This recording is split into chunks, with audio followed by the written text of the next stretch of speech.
It's that word we're all sick of hearing, lockdown. You must stay at home. No socialising, no adventures, and fishing under multiple restrictions. But rather than moan about it, we're bringing you this series to keep you going through these troublesome times. I'm Blair, and these are the Lockdown Lives. When the first lockdown hit, I undertook daily Instagram live streams, but once they were done, 24 hours later, they were gone forever. I was inundated with messages from people who had missed them, they had questions to ask, and they wanted to hear them again.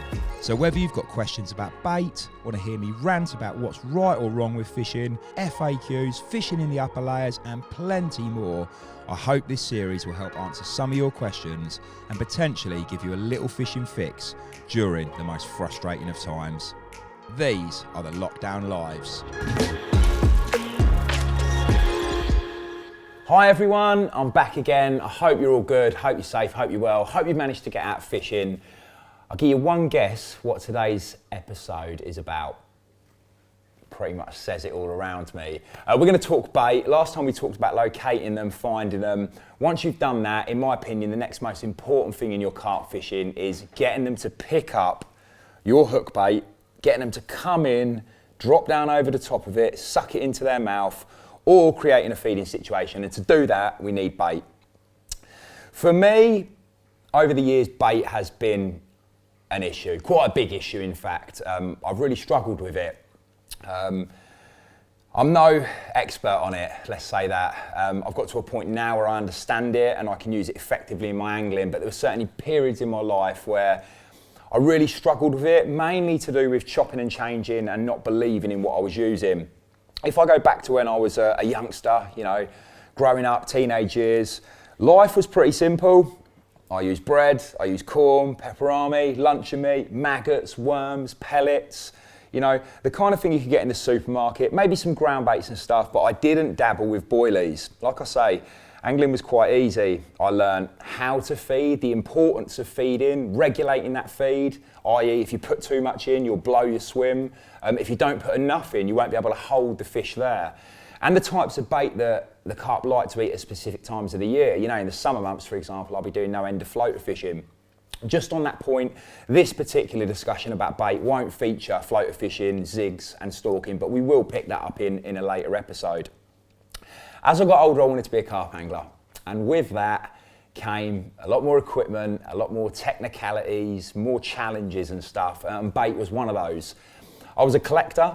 I don't know if any of you watching this now are either in the same boat or have been there at some point in your angling, and that is where you collect these little pots, the orange ones, the yellow ones, the blue ones, pink ones, purple ones, all the different shades, all the different flavours. And yeah, at some points in my angling, I would go fishing with probably around 50 pots of pop-ups to a session.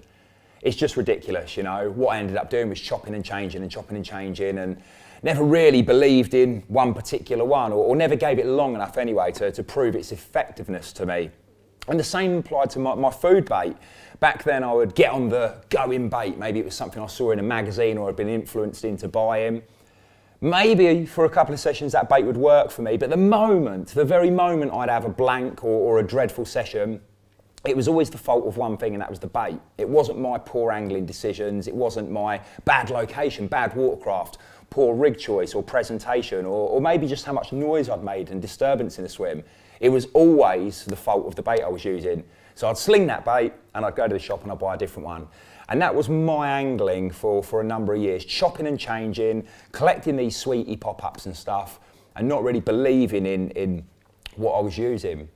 It didn't get a lot better when I joined Nash. All of a sudden I was mingling with the likes of Kev and Gary and some real high-profile anglers with a much bigger knowledge bank of carp fishing than I.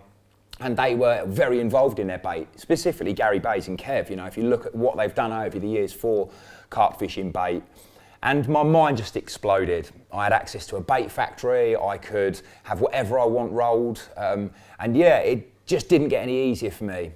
Until eventually, Gary and Kev drummed it into me, the importance of confidence, sticking with a bait and believing in it, which is really interesting because back then, when I used sweet corn, for example, I knew it was a great bait. I knew it would catch me fish.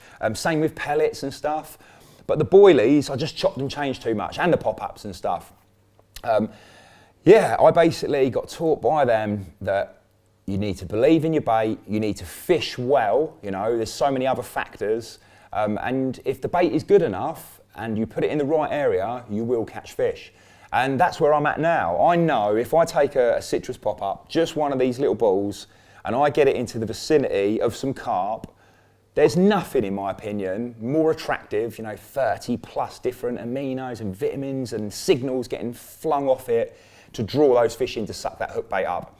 If I want to feed the fish, I use Scopex Squid. I don't know anything that's stood the test of time, has got that much heritage, has caught that many big fish, broken that many world records than that bait there. Yeah, I'm in a good place now with my bait. We touched on it at the start. It's really useful if you can create a feeding situation. If you can get fish feeding on a spot, feeding in an area, they are less likely to be looking for, a rig or a hook link. They're not going to be paying attention to it. They're going to be less cautious of lines cutting through the water because they are so preoccupied on feeding. But remember, whatever you put out there, you can't take it back out again. So don't put too much out. Again, something growing up I was definitely guilty of, especially in the colder winter months. I thought those fish could carry on feeding. I thought they could digest the food I was putting out there, but they simply weren't hungry and they didn't want it. Even in more later years, fishing with the likes of Ollie, many times Ollie's turned around to me and said, don't put that much in, just put a little handful, just put a little handful. And in many instances, that there, just a small handful, is more than enough to get you a bite from a carp. Conversely, there are times when you will need to put more in. If you don't, the fish will just disappear and you won't be able to hold them there. And I suppose very much like the watercraft and the location and the feature finding, how much bait you apply is something that you learn with time, through experience, through angling on a number of different venues and just observing the reaction of the fish. What about if you're fishing a venue, though, where the carp are not used to seeing round balls? Pink ones, yellow ones, brown ones. They're not used to seeing big beds of tiger nuts and stuff like that. What if they are natural carp, wild carp eating wild things? It's important that we understand what they would feed on before maybe anglers' baits were introduced. A real good stable diet of them, depending on the type of venue, specifically silty venues, would be bloodworm. They absolutely love to feed on that. They will stick their heads right into the silt, searching out that bloodworm and gorge on it. They'll crop the bloodworm beds. They won't completely destroy them. They'll feed on them until they've cropped the amount of bloodworm. They'll then move to another bloodworm bed, potentially revisit it when it's re-established again. They're very, very clever not to completely destroy their entire food source. If you were fishing a venue, for example, that was silty and full of bloodworm, and that was the carp's natural diet, for me, my number one sort of go-to tactic would be maggots. I'd get some maggots out there, live ones and dead ones. The dead ones would sit on top of that silt. The live ones would bury down into it. And by regularly introducing those onto an area, for sure the carp will very, very quickly switch over to really enjoying eating those. What else could they be eating? Snails, bugs, any kind of aquatic insect. At the end of the day, they have a predatory instinct as well, carp. They're not a pike, a perch, or a zander, but they do have that instinct inside of them to hunt out things. They need to survive, they need to eat. So they will turn stones looking for caddisfly. They will go and pluck snails off lily stems. That's how they survive. Talking about bigger sort of stuff that you might find, mussels, crayfish, they absolutely love them. You might be wondering, how do they eat a mussel? How do they eat a crayfish? Well, although they don't have teeth in the front of their mouths, carp still do have teeth down their throat, their pharyngeal teeth. And they're very similar to our own teeth in that they put something in and they grind and crush it up and then they'll ingest it down and eat it. Anything they don't want, they can filter back out through their gills. Crayfish are a fantastic carp food, but to anglers, they also present us a problem. So you may well end up finding yourself on a venue with crayfish in. The carp are thriving in that venue because they're eating those crayfish, but presenting a hook bait and not getting in issues can be a problem. There are ways around it, things like hardened hook baits. In all the Nash bait range, we do the boilies in very, very, very hard versions to allow you to keep them out there longer in the water when crayfish and stuff are present. You might decide to fish plastic baits. But yeah, another great food source, crayfish and mussels. Tadpoles. Anyone ever seen carp right in the margins in the springtime when all the tadpoles are about, gorging on those? Or potentially in the summer months when maybe the roach or the rudd or the bream have spawned and you've got this tiny fry in abundance in the water, a carp will also be eating those. Basically, they're very, very clever creatures in terms of they will identify what the best food source in the water is and they will monopolise on it. They will make the most of it. So in the spring, if that is tadpoles, there will be a period of time when they will absolutely hammer those tadpoles. In the summer, maybe fry, and the rest of the year, it could be crayfish, mussels, bloodworm. It really depends on the venue you're fishing. However, they would much, much rather just stumble across a load of our bait. And inside a boilie, there's loads of protein and goodness and stuff. And it's much, much easier for a carp to feed on boilies, for example, than it is to chase crayfish around or crush mussel shells. For me, my bait application and how I use bait can be broken into three main categories. I want to try and keep this as simple as possible. The first one is single hook bait fishing, where you take something high attract, maybe something bright, something packed full of flavour and stuff, and you fish a single hook bait. Or potentially, you fish it in conjunction with a little stick. I can just pull that inside there. I'll explain this more in the rig demo, but I've now got lots of attraction around that hook bait. Or potentially, I could put everything in a small solid bag. It's a great way of catching them, specifically in the spring or summer, or maybe when the fish are showing and you're just banging out a single hook bait into the vicinity of where those carp are, and you can catch them that way. But really, I'm feeding nothing else around the sort of vicinity of that hook bait. The next tactic would be spreading boilies. Taking large quantities of boilies. It could be 50 baits, it could be 100 baits, 500 baits, it could be 5 kilos even, and I'm either throwing those baits in, I'm potentially putting them in a catapult and catapulting them out there, or I'm using the throwing stick and I'm sticking them out there. When those baits go into the water, there's one thing that they definitely don't do, and that is they will not fall down through the water like this and land on the bottom, something like that, in a pile. The baits, whether they're thrown, catapulted, or put out in the throwing stick, will be dotted all over the place. They might be 1 metre apart, they might be 2 metres apart, they could be 5 metres apart, but they'll be spread all over an area. It's a great tactic for stopping passing fish, it's a great tactic for fishing out in open water, and the fish will come in and they will start to feed. They will feed by taking a bait, picking themselves back up again with their pecks, coming up a little bit, and then travelling across to the next bait and dropping down. As I said, it's a very, very good tactic. The third and final sort of bait category that I see is where we knock up a mix. This is something I love to do. As much as I've had many years of issues with bait, I do love it. And I love nothing more than getting a bucket and putting all those great ingredients inside. It could be particle, it could be hemp, it could be maggots, tigers, casters, flaked boilie, whatever, but you can get it all in the bucket with some liquids, knock it all up, and then as an angler, I always look at it and go, they're gonna love that. That is proper carp food. For me, my favourite mix will always start with flake. Flake is basically a boilie that's been run through a flaked machine to create lots of different sizes and particles. Some of it's sliced, some of it's crumb, and everything in between. So that would always be the start of my mix. I'll also add to that maybe a few whole boilies, some pellets, and possibly some stick mix. And it will look something like that. Here's one I kind of knocked up early with some liquids inside. The way that mix will be applied is I may well be walking around a venue. I might see a spot in the edge, maybe next to some lily pads or a fallen tree, and think, yeah, that looks like a really nice spot, a spot that's been fed on before. Possibly I'm using the baiting pole and I'm putting a little bit of that mix in there and I'm shipping it out to a spot. Potentially I'm using the bait boat and putting some inside that. Maybe I've been out in the big boat and I've identified an area that I'm going to fish and I'm sprinkling it all over that particular area. Or possibly, and I'm not fantastic at this, but maybe I'm using a dot spod, I'm putting that mix inside and I'm casting it out to an area and landing that dot spod nicely within a zone. Basically in that situation, the bait will be spread and covering pretty much the whole bottom. It's a fantastic tactic. The carp love to feed in this way. Given the opportunity, they love feeding on these tiny little bits. There's lots of different signals going on, lots of different flavour levels. They're reacting at different times and stuff. And once they get their head down on that, they feed nice and slowly. And yeah, given the opportunity, if I could always fish like this would be the way that I'd catch my carp. So they're the 3 tactics. Singles, spreading boilies around and fishing over a big bed of boilie, or knocking up a mixer and fishing it on a spot.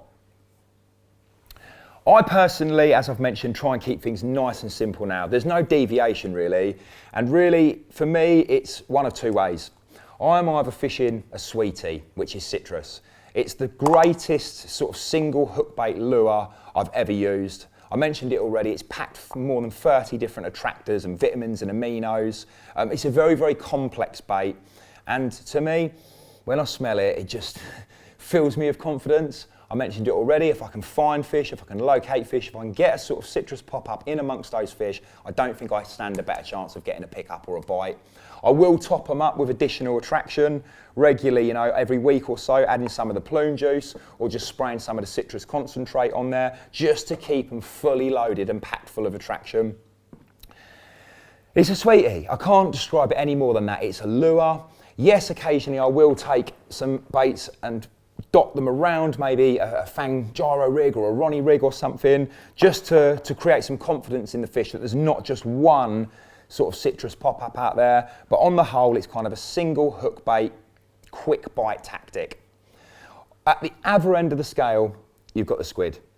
The squid is a food bait. It's really, steeped in heritage, and it's not that complex when you really break it down. S-mix squid base mix, which is, stood the test of time, and then really just 2 sort of main ingredients. You've got the squid extract. If you've never smelt this before, guys, it really does blow your head off. But there's something Moorish about it, and they absolutely love it.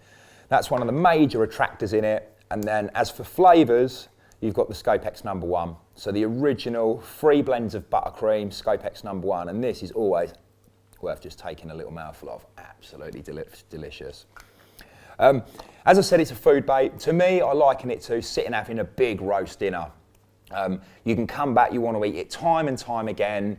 You can keep fish on the spot for prolonged periods of time. And it still stuns me to this day, even though it's been around for 30 years, there's waters where it's still getting used and it's still catching those fish all those years later.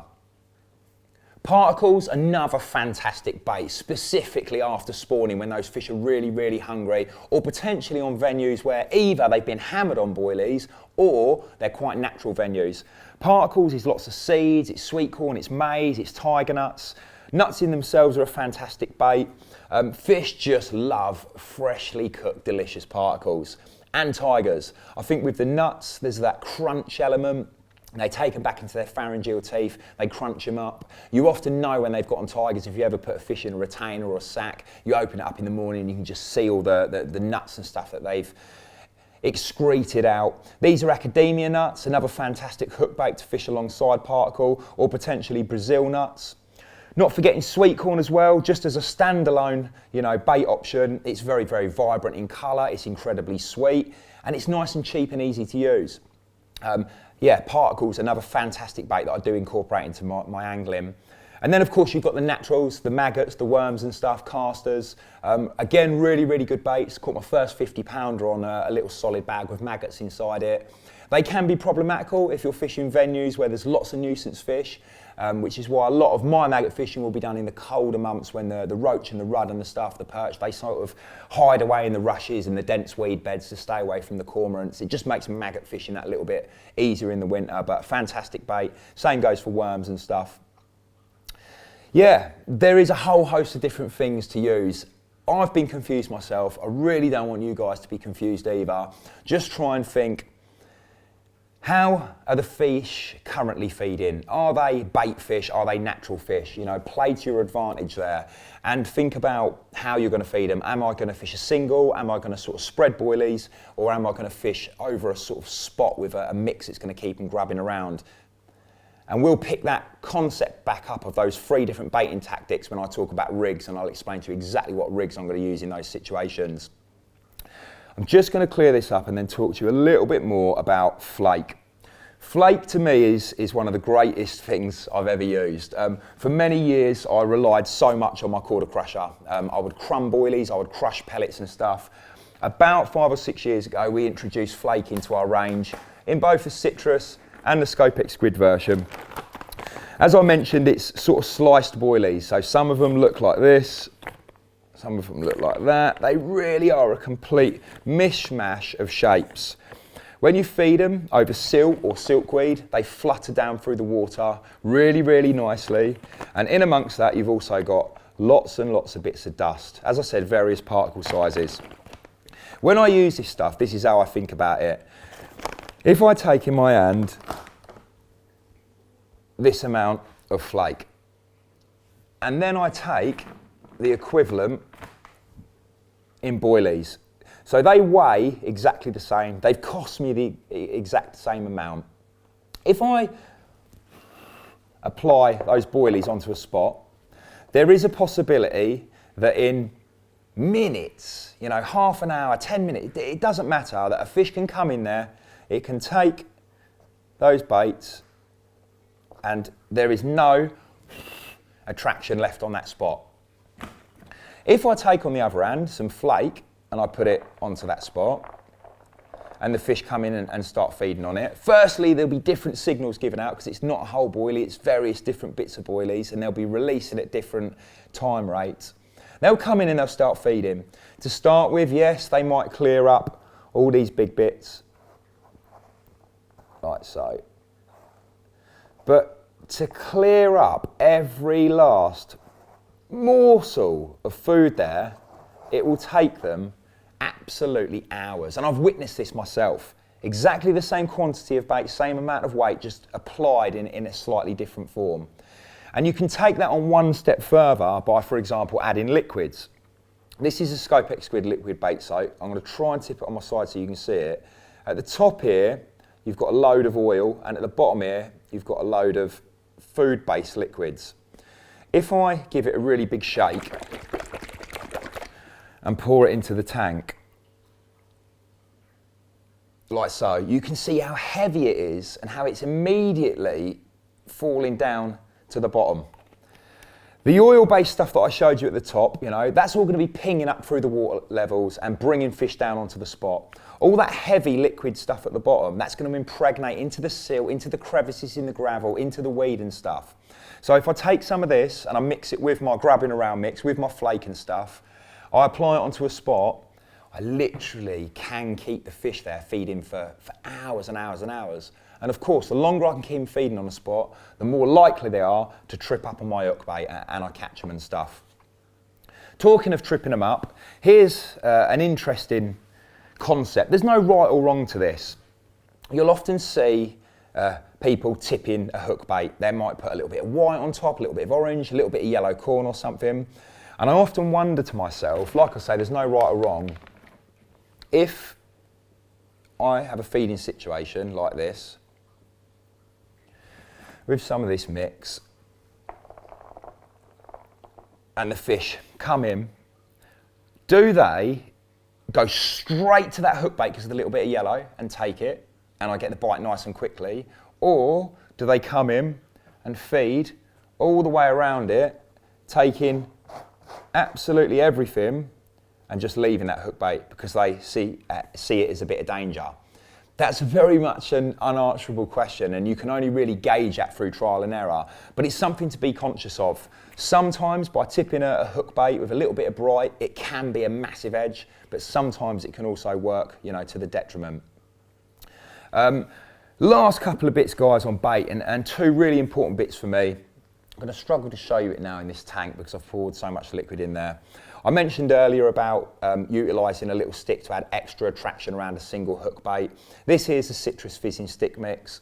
Don't know how well you're going to see this now, but if you drop this into a tank, Basically, once that PVA dissolves, it will very, very quickly start reacting. Bits will be pinging off, flying up through the water column, falling back down and stuff. And yeah, it is very rare for me to cast out without adding one of those little sticks onto my hook bait. But again, when we talk rigs, I'm going to come back to another reason why it's equally as important. I don't know if you can see that, but it's going absolutely crazy there now.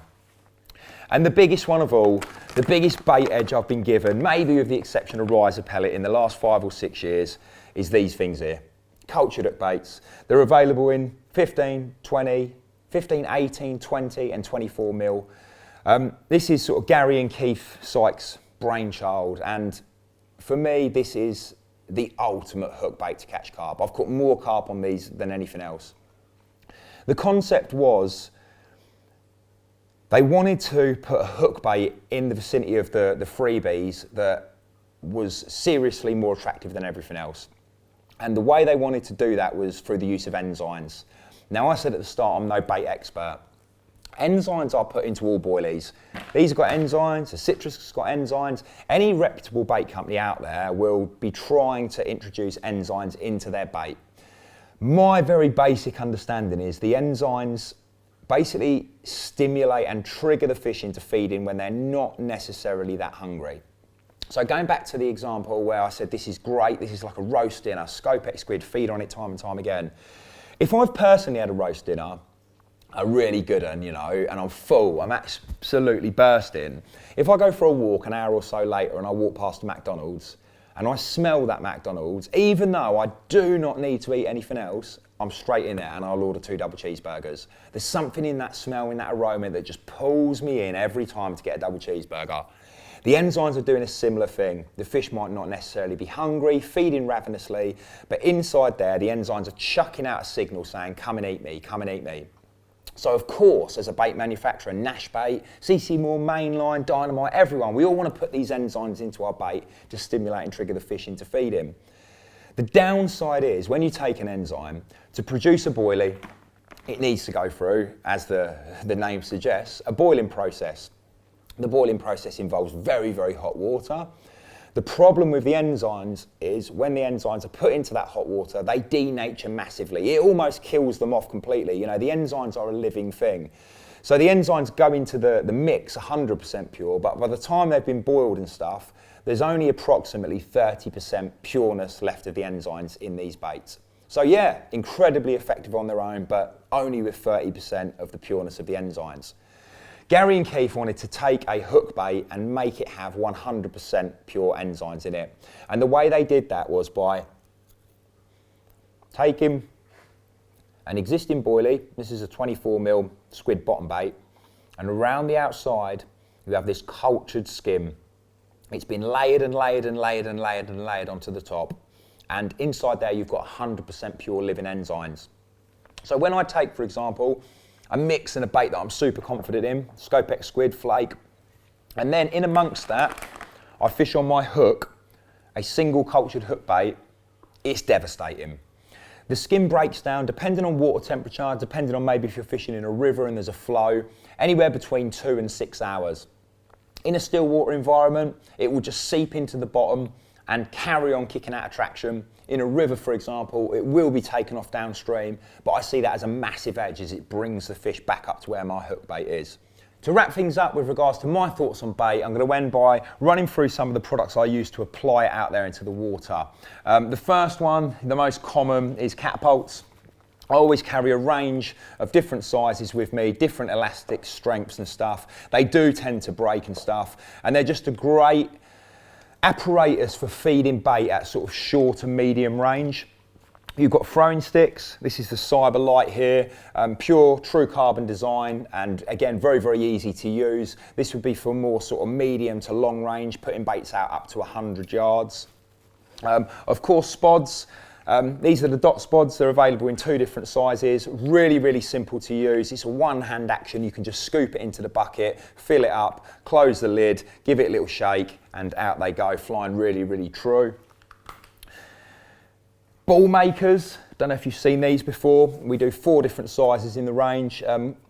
With regards to bait, it can often pay dividends to try and do something different to others, and this is why I like to use these a lot. There's a 20 mil, which is fantastic for the winter when you want just a little small ball, right up to an 80 mil, and it allows you to apply bait in a way that most others won't. I've got here a little sort of park lake mix. It's something I've been doing of recent in the winter months. Some liquidised bread, some crumbed white citrus boilie and some spod cloud. When that's all mixed together, you've got to mix something like this, and I can literally take this, I can fill the ball maker all the way up to the top like so, take the other part, pop it in here, give it a push down, and just pop out these perfect round balls. They can go in a catapult, and yeah, it's just a really nice way of feeding differently from other people rather than just round balls. In the summer months, for example, I'll often pre-prepare a load of these, maybe squid ones, maybe particle ones even. I'll put them in the freezer, get them very, very hard, and then you can use this apparatus here, the ball blaster. This goes onto a spod rod just like normal, with braid and stuff, and you can put the balls inside there, you cast them, and they literally can be catapulted out into the lake. With a good cast and stuff, you'll easily be able to send sort of Satsuma-sized balls well over 100 yards, and it's incredibly accurate too. Bait droppers, it's kind of definitely more of a sort of specialist river barbel tactic, but I'd be kind of lost without these, and over the years, for example, on Eurobanks, Ollie and I have used them a lot.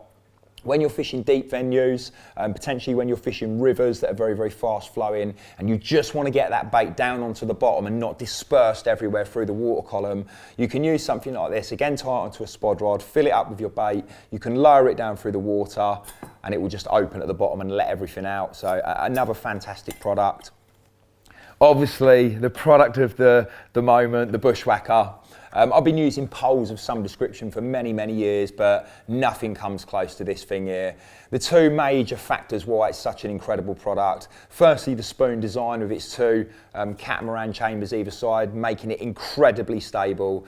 And the big one is the fact that it's just infinitive in how far you can fish it. You can just keep joining sections on, sections on, sections on, and you can get it out underneath bushes, tie it up against islands, or even just in open water. You know, so much of my fishing now is done with this product just to stop the disturbance of casting and throwing bait in. I can ship out on shallow venues, even though there's nothing I'm shipping up against, and just very, very discreetly drop my rig and my bait in the vicinity of where the fish are.